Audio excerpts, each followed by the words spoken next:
بڑا سکون ہے اس بات میں کہ انسان اپنا یہ ذہن بنا لے کہ یہ دنیا جزا سزا کی جگہ نہیں ہے، یہ آزمائش کی جگہ ہے، امتحان کی جگہ ہے۔ یہاں ایسے ایسے ظلم، ایسی ایسی زیادتیاں ہوئی ہیں کہ ہم اور آپ دنیا میں اس کا تصور نہیں کر سکتے، لیکن وہ مظلوم ظلم جھیل جھیل کے دنیا سے چلے گئے اور جنت میں اعلیٰ مقام پا گئے، اور وہ جو ظالم تھے وہ پکڑے گئے۔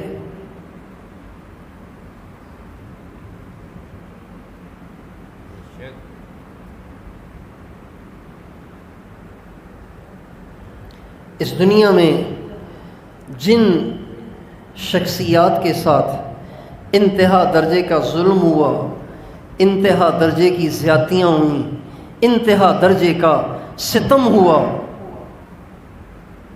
وہ کچھ ہستیاں ہیں جن کے ساتھ انتہا درجے کا ظلم ہوا، انتہا درجے کی زیادتی ہوئی۔ ان میں سے ایک حضرت امام حسین ہیں اور ان کے ساتھی ہیں، اور ان میں سے ایک حضرت عمر ہیں، ان میں سے ایک حضرت عثمان ہیں۔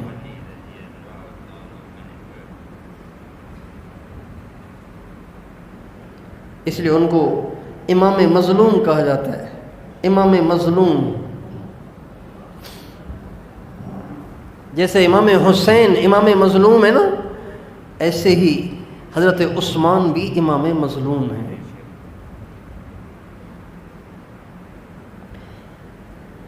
قیمتی اتنے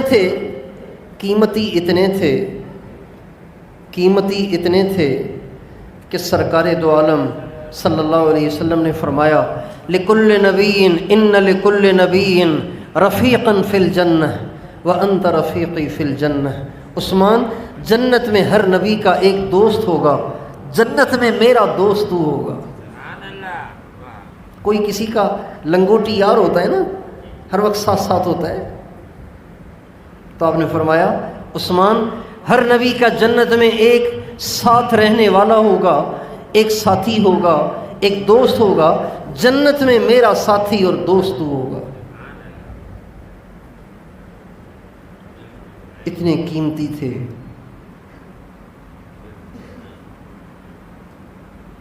ہمارے نبی نے تاریخ انسانیت میں آدم علیہ السلام سے لے کر آج تک، قیامت تک، دنیا میں کوئی بھی ایسا نہیں ہے جس کے نکاح میں نبی کی دو بیٹیاں آئی ہوں۔ دنیا میں ایسا کوئی نہیں ہوا۔ حضرت عثمان کا اس میں کوئی ہمسر نہیں ہے۔ حضرت عثمان اس میں یکتا ہیں، تنے تنہا ہیں، یکتا ہیں۔ یہ واحد وہ شخصیت ہیں کہ ان کے نکاح میں ایک نبی کی دو بیٹیاں ہیں، حضرت رقیہ، حضرت ام کلثوم رضی اللہ تعالی عنہما۔ یہ دونوں ابو لہب کے دو بیٹوں کے نکاح میں تھیں۔ جب تبت یدا ابی لہب و تب صورت نازل ہوئی، ابو لہب نے اپنے بیٹوں کو دھمکی دی، اگر تم نے محمد کی بیٹیوں کو طلاق نہ دی تو میرے گھر سے نکل جاؤ۔ چنانچہ دونوں نے ہمارے نبی کی دونوں بیٹیوں کو طلاق دے دی۔ ابھی صرف نکاح ہوا تھا، رخصتی نہیں ہوئی تھی۔ عتبہ اور عتیبہ نے تو بڑی بدتمیزی کی، ہمارے نبی نے اس کو بد دعا دی، وہ بد دعا ہمارے نبی کی اس کو لگ گئی اور ایک شیر نے اس کو ایک لقمہ بنا دیا۔ حضرت رقیہ، حضرت ام کلثوم رضی اللہ تعالی عنہما، حضرت عثمان اسلام لائے۔ حضرت عثمان ہمارے نبی سے عمر میں 6 سال چھوٹے تھے، ہمارے نبی سے عمر میں 6 سال چھوٹے تھے، اور شروع سے ہی بڑے نفیس، حسین ترین آدمی تھے، خوبصورت ترین آدمی تھے اور بڑے مالدار تھے۔ آپ علیہ الصلوۃ والسلام نے ان سے اپنی بیٹی حضرت رقیہ کا نکاح کر لیا، لیکن جب اسلام لائے تو چچا دشمن ہو گیا، بہت ان کو اذیتیں دیں، یہاں تک کہ حضرت عثمان تنگ آ کر مکے کو چھوڑ کر اپنی اہلیہ حضرت رقیہ بنت رسول اللہ صلی اللہ علیہ وسلم کو لے کے حبشہ کی طرف چلے گئے۔ جب حبشہ کی طرف گئے تو آپ علیہ السلام نے فرمایا عثمان پہلا شخص ہے، عثمان پہلا شخص ہے جس نے اپنے اہل و عیال کے ساتھ اپنے وطن کو اللہ کی وجہ سے چھوڑا، حضرت ابراہیم اور حضرت لوط علیہ السلام کے بعد۔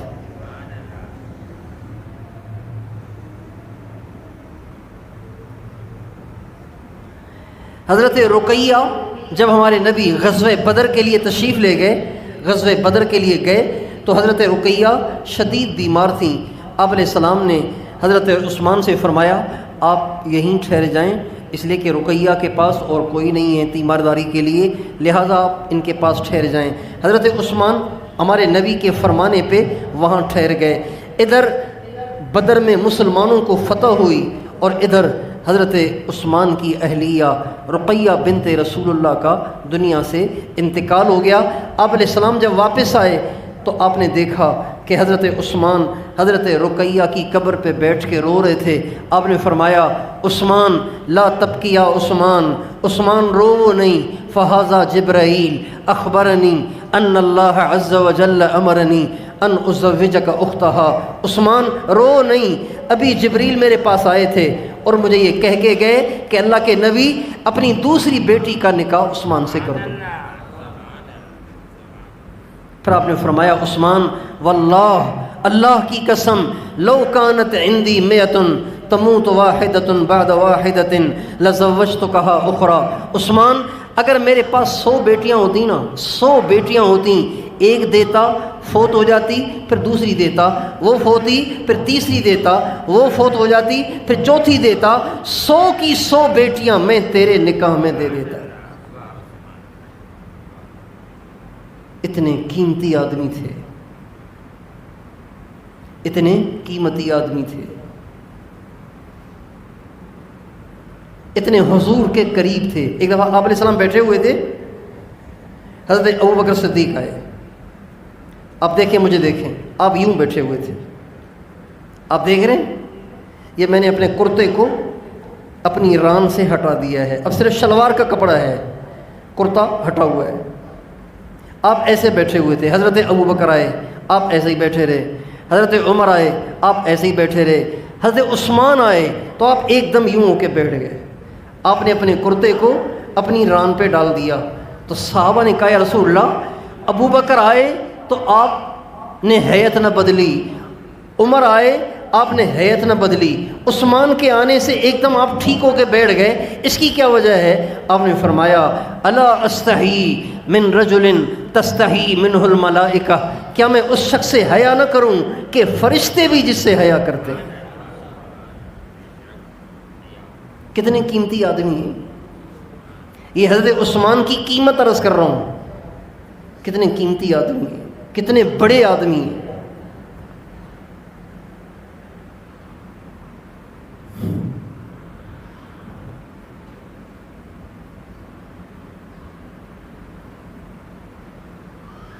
جب ہمارے نبی ہجرت کر کے مدینہ منورہ تشریف لائے تو پانی کی بڑی دقت تھی، پانی کی بڑی دقت تھی، تو مدینے میں پانی کی تنگی اس لیے تھی کہ کنواں تھا ہی صرف ایک، بیر روما، اور وہ بھی ایک یہودی کا تھا، یہودی نے اس کو اپنا روزگار بنا رکھا تھا، پیسے پہ وہ پانی دیتا تھا۔ اب پانی تو شدید ضرورت ہے، انسان کی زندگی ہمیشہ بھری نہیں، انسان کی جو جیب ہے وہ ہمیشہ تو بھری نہیں رہتی، لیکن پانی تو ہر وقت چاہیے۔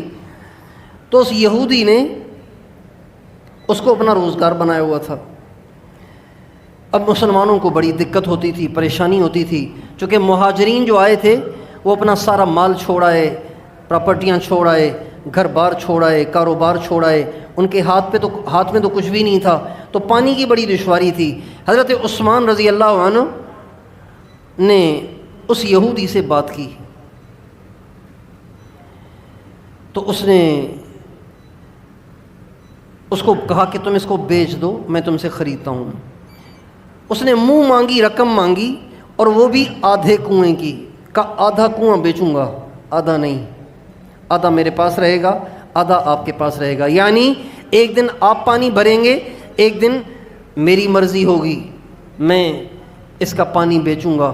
چنانچہ 10,000 درہم میں حضرت عثمان نے وہ آدھا کنواں خریدا, اور 10,000 درہم میں خرید کے اسے مسلمانوں کے لیے وقف کر دیا.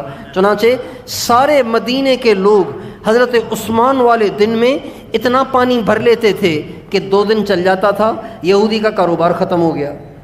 جب یہودی نے دیکھا کہ اب کوئی گاہک آ ہی نہیں رہا تو دوسرے حصے کو بھی اس نے 8,000 یا 7,000 درہم میں حضرت عثمان کے ہاتھ بیچا. حضرت عثمان نے دوسرا آدھا بھی خرید کے سارے مسلمانوں کے لیے وقف کر دیا. سارا مدینہ حضرت عثمان کی برکت سے پانی پیتا تھا, حضرت عثمان کے صدقے سے پانی پیتا تھا. آپ علیہ السلام اتنے خوش ہوئے کہ آپ علیہ السلام نے حضرت عثمان کو جنت کی بشارت دی. بلکہ آپ نے پہلے فرمایا تھا جو اس کنویں کو خریدے گا مسلمانوں کے لیے اس کے لیے جنت کی بشارت ہے. پھر ہمارے نبی کے انتقال سے کچھ عرصہ پہلے ہمارے نبی نے روم پہ حملے کے لیے لشکر بنایا. 30,000 آدمیوں کا لشکر بنا, 30,000 آدمیوں کا. گرمی اتنی شدید تھی, اتنی شدید گرمی تھی کہ ناقابل برداشت تھی. آپ علیہ السلام نے مسلمانوں کو اللہ کے راستے میں نکلنے کے لیے کہا تو منافقین کہنے لگے لا تنفروا فی الحر, اتنی شدید گرمی میں کہاں جاؤ گے, نہ نکلو. اللہ تعالیٰ نے فرمایا قل نار جہنم اشد حرا, اے میرے نبی ان سے کہو کہ جہنم کی گرمی اس سے بہت زیادہ سخت ہے, لہٰذا اس سے بچنا ہے تو یہاں نکلنا پڑے گا. سارے مسلمان نکلنے لگے. اب نکلنے تو لگے لیکن گھر میں تو کچھ ہے نہیں. ہمارے نبی نے عمومی طور پہ صحابہ سے فرمایا جس کے پاس جو کچھ ہے وہ لے آئے تاکہ لشکر کا سامان مہیا کیا جا سکے. حضرت ابوبکر صدیق اپنی ساری ملکیت جمع کر کے, تھوڑی سی تھی وہ لا کے آپ علیہ السلام کے قدموں میں ڈال دی. حضرت عمر اپنی ملکیت میں سے آدھا مال نکال کے ہمارے نبی کے قدموں میں لا کے ڈال دیا. حضرت عثمان رضی اللہ عنہ نے 30,000 لشکر کے 1/3 حصے کا سارا سامان اپنی جیب سے دیا. کتنے کروڑوں کا سامان بنے گا وہ, جانور بھی, غلہ بھی, توشہ بھی, بوریاں بھی. ان بوریوں کے لیے دھاگا اور سوا بھی سب حضرت عثمان نے دیا. 1/3 لشکر کا سامان. جب وہ سامان بہت سارے پیسے لے کر ہمارے نبی کے پاس آئے, آپ علیہ السلام اسے ہاتھوں میں اٹھاتے تھے اور یوں ڈالتے تھے, پھر اٹھاتے تھے یوں ڈالتے تھے. اور آپ نے 2 دفعہ فرمایا ما ضر عثمان اللہ یعمل بعدہ, ما ضر عثمان اللہ یعمل بعدہ. عثمان آج کے بعد کوئی نیکی نہ کرے, اس کو کوئی نقصان نہیں, جنتی وہ ہو گیا ہے. اس لیے حضرت ابو ہریرہ رضی اللہ عنہ فرمایا کرتے تھے عثمان نے اللہ کے نبی سے 2 دفعہ جنت کو خریدا ہے, 2 دفعہ جنت کو خریدا ہے. کتنے قیمتی آدمی ہیں. حضرت علی ابن ابی طالب کرم اللہ وجہ سے کسی نے پوچھا کہ عثمان کے بارے میں آپ کیا کہتے ہیں؟ کذاک امرؤ یدعا فی الملأ الاعلی ذی النورین. ارے عثمان کے بارے میں کیا پوچھتے ہو, عثمان کے لیے تو آسمان کے فرشتے بھی کہتے ہیں کہ یہ تو ذی النورین ہے. آسمان کے فرشتے بھی اسے ذی النورین کہتے ہیں, اس کو ذی النورین کہتے ہیں. اس کے بارے میں مجھ سے کیا پوچھتے ہو؟ ذی النورین ان کو اس لیے کہتے ہیں اس لیے کہ ان کے نکاح میں ہمارے نبی کی 2 بیٹیاں ہیں, وہ ہمارے نبی کے دوہرے داماد ہیں, دوہرے داماد ہیں, 2 دفعہ داماد ہیں. اتنے قیمتی آدمی ہیں لیکن شہادت اتنی مظلومانہ ہے, اتنی مظلومانہ ہے, اتنی مظلومانہ ہے کہ سخت سے سخت, پتھر سے پتھر دل بھی اگر اس واقعے کو سنتا ہے اور پڑھتا ہے تو بے اختیار رو پڑتا ہے. ایسی مظلومانہ ان کی شہادت ہے۔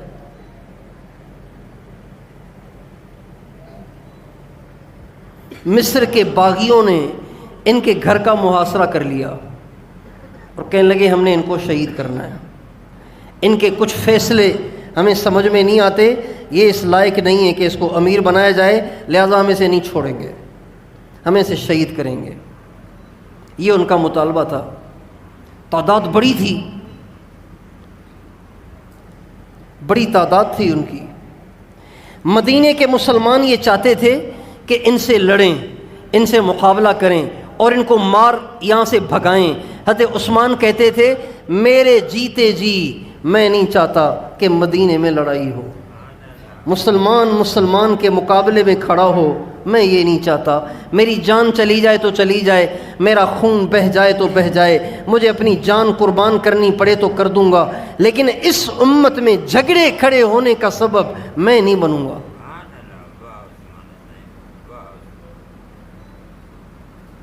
حضرت علی نے حضرت عثمان کو پیشکش کی کہ حضرت اگر آپ فرمائیں تو میں ان پہ چڑھائی کر لوں، یہ جتنے باغی آئے ہوئے ہیں جنہوں نے آپ کا پانی بھی بند کر رکھا ہے، آپ کے گھر کا محاصرہ کر رکھا ہے، اگر آپ کہیں تو میں مدد بلا لوں اور ہم ان سے لڑیں، ان سے مقابلہ کریں۔ فرمانے لگے علی تمہیں مجھ سے محبت ہے؟ کہا بس اگر تمہیں مجھ سے محبت ہے جو میں کہہ رہا ہوں وہ کرو۔ کہا کیا؟ کہا خاموش رہو، میں نہیں چاہتا کہ میری زندگی میں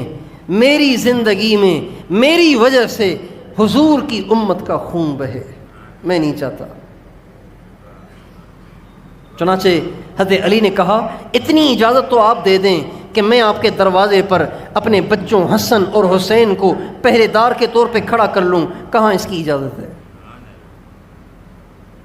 چنانچہ حضرت علی نے اپنے دونوں بچوں کو حضرت عثمان کے دروازے پہ پہرے دار مقرر کیا۔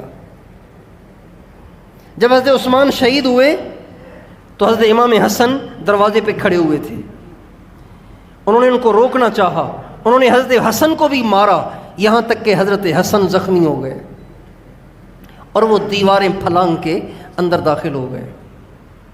حضرت عثمان نے کئی دن سے کچھ نہیں کھایا تھا، کچھ نہیں پیا تھا، پانی بھی بند تھا، کھانا بھی بند تھا، اور اندر اکیلے خود ہیں اور ان کی اہلیہ حضرت نائلہ ہیں۔ 4 آدمی اندر داخل ہوئے۔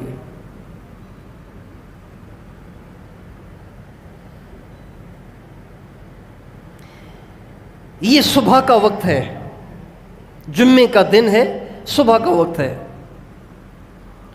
اس رات یعنی جمعے کی رات حضرت عثمان نے خواب دیکھا۔ کیا دیکھا؟ سرکار دو عالم صلی اللہ علیہ وسلم کی زیارت ہوئی۔ اب نے فرمایا عثمان پریشان ہو؟ کہا جی۔ کہا کیا چاہتے ہو؟ مدد بھیج دوں؟ کہو تو مدد بھیج دیتا ہوں، کہو تو مدد بھیج دیتا ہوں، کہو تو جمعہ آ کر میرے پاس پڑھ لو، جمعہ آ کے میرے پاس پڑھ لو۔ ایک روایت میں یہ ہے اور ایک روایت میں یہ بھی ہے مدد بھیج دوں، کہو تو افطاری میرے پاس کر لو۔ کہا جی مدد نہیں چاہیے، افطاری آپ کے پاس ٹھیک ہے۔ کہا بس پھر تیاری کرو۔ صبح کو اٹھے، غسل کیا اور وہ پاجامہ پہنا، وہ شلوار پہنی جو بالکل نئی تھی، اب سے پہلے انہوں نے اس پاجامے کو استعمال نہیں کیا تھا۔ نئے کپڑے پہن کے نہا دھو کے تیار ہو کے نماز پڑھی اور مصلی پہ بیٹھ گئے اور قرآن کھول کے بیٹھ گئے، قرآن پڑھ رہے تھے۔ 4 آدمی اندر گھسے، ایک کے ہاتھ میں لوہے کا راڈ تھا، زور سے اس نے آپ کے ماتھے پہ مارا، آپ ایک دم پہلو کے بل گرے۔ ایک اور نے ایک اور راڈ مارا جس سے خون کا فوارہ چھوٹا۔ تیسرا شخص آ کے آپ کے سینے پہ بیٹھ گیا اور اس نے نیزے کے 9 زخم کیے جس سے آپ کی روح پرواز کر گئی، اور جو خون کا فوارہ چھوٹا تو وہ خون کا فوارہ قرآن پاک کے اوپر جا کر گرا اور قرآن پاک کی ایک آیت پہ گرا، فَسَيَكْفِيكَهُمُ اللَّهُ وَهُوَ السَّمِيعُ الْعَلِيمُ۔ گھبراؤ نہیں، اللہ خود ان سے نمٹے گا، وہ سنتا بھی ہے جانتا بھی ہے۔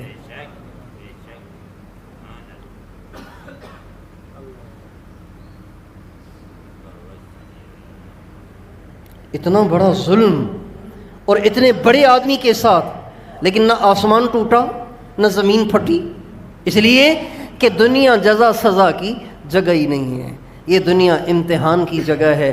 عثمان کامیاب ہو گئے، ان کو شہید کرنے والے برباد ہو گئے، ناکام ہو گئے۔ اس لیے میرے دوستو، اللہ کی رضا میں راضی رہنا ہی ابدیت ہے، اللہ کی رضا میں راضی رہنے میں ہی بڑا سکون ہے۔ اللہ جس حال میں رکھے کہو لبیک، میرے رب میں حاضر ہوں۔ دعا ضرور کرو، دعا ضرور کرو، دعا ضرور کرو، لیکن دعا میں جو مانگا جا رہا ہے وہ نہ ملے تو نا امید نہ ہو، بلکہ اس کو سمجھیں کہ اللہ کی رضا اسی میں ہے، اس میں زندگی کا بڑا سکون چھپا ہوا ہے۔ تیار ہیں انشاءاللہ؟ اللہ کی رضا میں ہمیشہ راضی رہیں گے انشاءاللہ۔ اللہ جس حال میں رکھے، یوں نہ کہو یہ نہ ہوتا وہ نہ ہوتا، یہ کیوں ہوا وہ کیوں ہوا، اللہ جس حال میں رکھے اس حال میں اللہ سے راضی رہنے کی کوشش کریں۔ پریشانی ہو تو رو رو کے اللہ کو سنائیں، اللہ کمزور ہوں، برداشت نہیں ہو رہا، مہربانی کر، آسانی کر۔